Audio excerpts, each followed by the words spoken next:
How you doing? Hey, very good, very good. How excited are you to be here, and what are the observations that you made here in the last week? I'm pretty excited. This has been a journey. I'm pretty sure most people read about my story since 2017, getting into college football. This has been had to pinch myself every morning that I'm here in Columbus at Ohio State. It's kind of surreal for me. So, great place, great people, great young men. So I'm excited just by being here. Front row, Dave Biddle, 24/7 Sports. When Coach Day reached out to you, what was your initial reaction, and just how did that first conversation go? No, it was a couple other places had reached out earlier, and those things didn't come to play. I actually was getting up out of bed, and I was heading to go work out, and I got a text, and I shook my wife. And I like, look at this. She's like, I don't know who that is. Let me get my glasses. So I was excited. And, man, I had like this, like a kid on Christmas. I'm like, okay, well, I wonder what does he want? It was a pretty exciting text. Then when I called him, and just to talk to him, man, I was like, I was pretty excited. Nathan Barry, Cleveland.com. So this is obviously a unique running back situation sort of this year with two guys with this talent and this background at the top of that group. How much of your discussions with Ryan through, I guess, the interview process were about how you might approach this, and what do you think is maybe the key element to getting the most out of those? Because you got two guys? Yeah. This ain't my first rodeo. No. I know a lot of people look and say, well, this guy only been on the field for 3 years, Western Kentucky and Oregon. Just because I didn't have the title of a running back coach where I was at in Memphis, I never carried myself that way. I always carried myself as a running back coach. I approached every day that way. So at Memphis, we had Darrell Henderson, Patrick Taylor, Tony Pollard, Kenny Gainwell, Antonio Gibson. I've seen talented backs, and I've seen them be able to function with one another. So I hear that all the time about, well, this ain't my first rodeo. Same thing out there at Oregon. We had Bucky Irvin, Noah Whittington, Jordan James. If you go look at their numbers, they all function well together. We learn how to play as one. So this ain't my first rodeo. So, and plus I know those two kids because I recruited them when they was in high school. So I'm up for the challenge and the responsibility of it. Right behind him, Dan Hope, 11 Warriors. Carlos, just what is your kind of coaching philosophy? How do you get the best out of your running backs? I get the best out of them because I love the young men. My main focus is to change the hearts and minds of them, and they'll play for me. I had just got through reading Coach Tressel's Winner's Manual, and it's something that I took from that book. You have your purpose and you have your goals. All right, my purpose is to serve and pour into the young men. Now, my goals as a football coach, all of them will take care of themselves. So that's one of the ways. I'm just real relationship-based, and I'm very detailed at this position. I know y'all heard me say it before, and I'm going to keep saying it. This is the worst coach position in football. It's terrible. Guys hire anybody to coach this position and recruiters. Carlos Locklyn is not a recruiter. I'm an elite relationship builder, but I coach this position. I'm a ball coach. So that's who I am. So I'm going to pour into these kids. I think they kind of seeing it now, and I jumped in day one. I'm ready to coach. I know you've used the phrase no soft batch cookies. Where did that phrase come from? Kind of what was put into that? Well, let me tell you about that, boy. I've been called everything but the name of a child of God by the people at the other places I left. So I've been getting Pillsbury need to give me a deal because I've been getting some DMs and texts. Some of them have been so funny. The soft batch cookie thing came from just having a frame of mind, a mental toughness. It had nothing to do with guys getting in the portal and anything. Now, most people say I'm a soft batch cookie for leaving there, but in actuality, I'm not, because it takes great strength to make a decision to leave a place.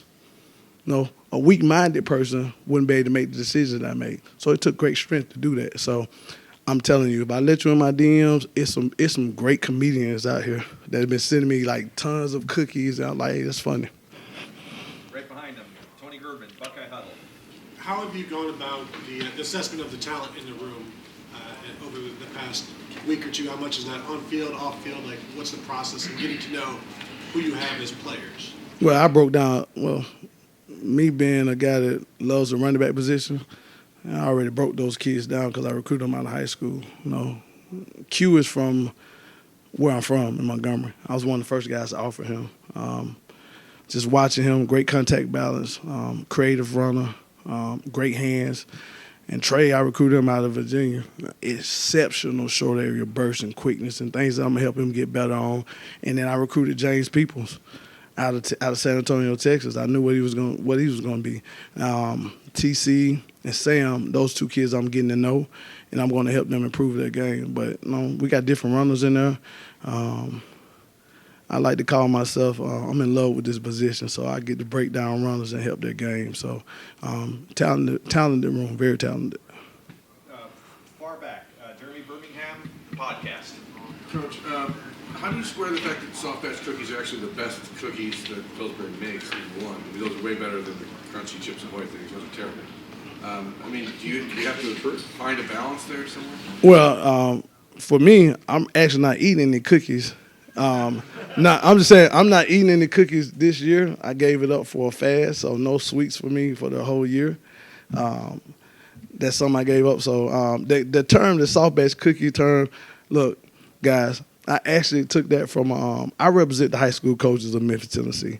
I actually took that from a guy named Coach Locklyn.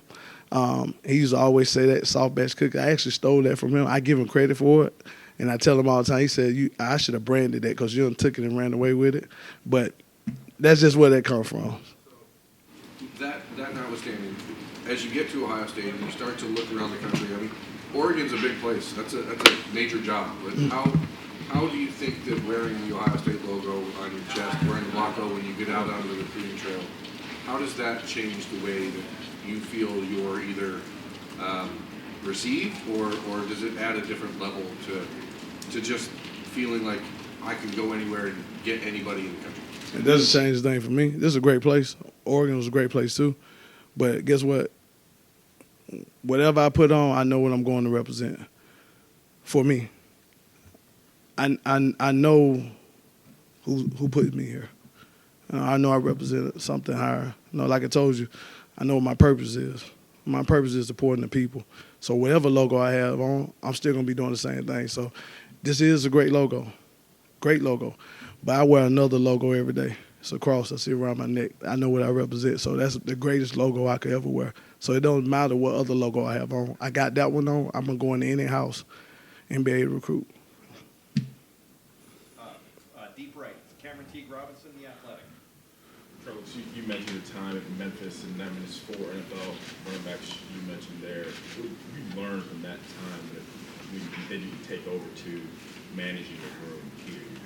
What did I learn from them? Just teaching the kids. We live in such a selfish world now.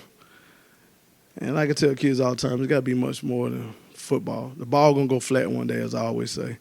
Being in that room there at Memphis, it wasn't 4, 5. Teaching them how to be about being one. I tell the young men all the time, it doesn't cost you anything to celebrate another man's success. So teaching them how to be one, and then once they learn to be one, they function and they feed off one another. So that's what I learned from being there in Memphis. Right in front of him, Andy Backstrom, Letterman Row. Carlos, how did your career in law enforcement kind of influence you as a coach and kind of shape who you are when you're on the field? Oh, boy, I just got through talking to somebody about that today. When I first got in this profession, and I got my own room in Western Kentucky, I was asked, how I was going to be able to handle my room. I said, man, I had a pod with 51 inmates. You talking about me having got 6 or 7 guys? Are you kidding me? I'm talking about me having to do traffic stops or going on domestic violence calls. It's simple, easy. People want to know that you care.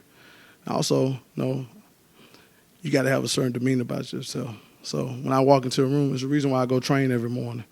It's the same thing when I was a police officer. You look a certain way, kind of deter people from doing certain things. So that's the reason why I go train every morning. I'm going to look just as good as my boys look. So it helped out a lot, in other words. Front row right, Austin Ward, the podcast. Carlos, welcome to Columbus. What would it mean to, revolutionize the way running backs are coached? What does that take? I'm not gonna say revolutionize. There's some good running back coaches out here, everybody's different. There's some great coaches out here. I just want the head guys who sit on these jobs to not just hire guys. Just all coaches on your staff should be great recruiters, not just a running back coach. We coach the position. We develop players as well. I just want the coaches to realize, hey, you know what? Let me look and be thorough about this guy that I'm hiring for the job. Is he teaching the position? Is he developing the position? Because you're not going to hire anybody to just coach quarterbacks, are you? Well, it shouldn't be like that for the running back position either. And I'm only passionate about it because I played it. I love it. So it's the only position I want to coach. Could I coach other positions? Yeah. I played DB in college too. But I love the running back position. So I just want to see it coached well. Tim May podcast.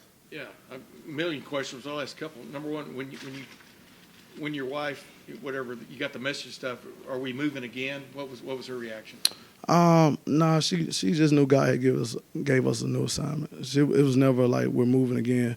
Let me tell you guys something. I grew up, my mom was in the military, so I lived everywhere. I lived in Panama, South America. I'm used to picking up and moving. I lived in Fort Riley, Kansas. Montgomery's home, Memphis my second home. So I'm used to moving. Now my wife, it was different for her. But she just knew God had gave us a new assignment, so it's time to go. What did Coach Day tell you when he hired you that he wants out of you that may be different? It's not slamming somebody else, but what did he say he wanted you to bring to the running back room? I think he did his research on me. He said he wanted a guy to develop the position. That's not taking a shot at the coach that was here, who I'm friends with. And he said that he wants somebody to really get the guys going. I can only be me. And I told him that, Coach, I'm going to be me every day now. Because, see, my mindset is when I step in this building, I got one mindset. That's to do my job so well that the living, dead, or unborn can do it any better. So when I leave here, that's what my mindset is. Hopefully I'm here for a long time, but only God knows that. So, but that's my mindset. Every day I step into the Wizard Hayes Center, that's my mindset. I'm going to do my job so well that the living, dead, or unborn couldn't do it any better. So that's what my mindset is. Folks, we have time for one last question. Bill Rabinowitz, Columbus Dispatch. Carlos, first of all, is it true that nobody calls you Carlos and everyone calls you Lock? Is that true? Yeah, I prefer to be called Lock. I know Coach Landon would call me. I thought maybe trying to take a shot at me every now and then. He was out there at Oregon, called me Carlos. But I prefer to be called Coach Lock, so that's fine. You were in law enforcement. You had played football, obviously, Chattanooga. What made you decide to leave law enforcement to get back into coaching and starting at the very bottom and doing it when you had an established career? I'm gonna share this with you all because I know a lot of people may not know this. When I first got to Memphis, that's not the first school I went to try to work at. I actually went to a small liberal arts school there in Memphis called Road College to try to get on their staff. I was told I didn't have enough experience. I need to go back and coach high school. I think at that time God was telling me I was thinking too small. The decision for me to get into coaching football, that was God's decision. Because it's just an extension of my ministry to pour into people.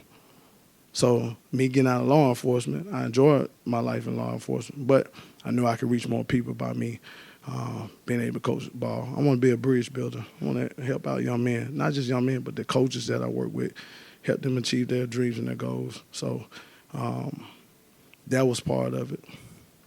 Coach, thank you very much. All right. Thank you. Thanks, Coach.